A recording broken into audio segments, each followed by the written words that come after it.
जीअं वेझो अची रहिया आहिनि तीअं तीअं सियासी पार्टियुनि जे अॻुवाणनि तरफ़ां उहे ॻाल्हियूं कयूं पियूं वञनि त ईंदड़ चूंडुनि में खैन लेवल प्लेइंग फील्ड न पई ॾिनी वञे। इन हवाले सां रिपोर्ट करे रहियो आहे नसीर चारण। जीअं जीअं इलेक्शन जा ॾींहं वेझो अची रहिया आहिनि तीअं तीअं सियासी पार्टियुनि तरफ़ां इहे ॻाल्हियूं कई पियूं वञनि त असांखे इलेक्शन जे दौरान जेकी लेवल प्लेइंग फील्ड आहे उहा न ॾिनी पई वञे। अचो नाज़रीन, उन जे हवाले सां सेनेटरनि जो छा चवणु आहे, अचो त उन्हनि सां ॻाल्हि ॿोल कयूं था। लेवल प्लेइंग फील्ड जो इम्प्रेशन विधो वियो आहे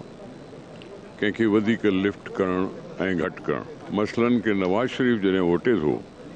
त हू को प्राइम मिनिस्टर कोन हो, उनखे सी ऑफ करण जे लाइ पाकिस्तानी हाई कमिश्नर वियो,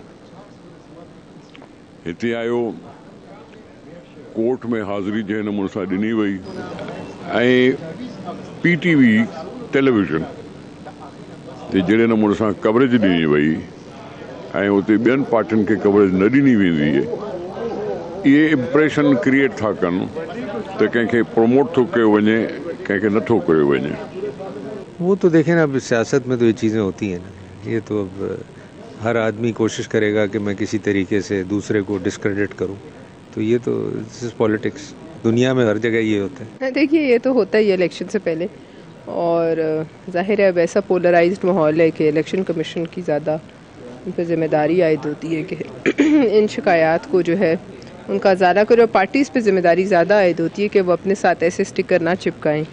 कि जैसे उनको कोई आशीर्वाद हासिल है। जंहिंखे प्रोटोकॉल ॾिना था वञनि उहे बि तव्हांजे साम्हूं आहे, ऐं कॾहिं असांखे त कॾहिं कोई प्रोटोकॉल न मिलिया विया आहिनि। कॾहिं बीबी शहीद खां वठी शहीद बाबा ज़ुल्फ़िकार अली भुट्टो साहिब खां या 2008 में बीबी शहीद थी वई त बि उते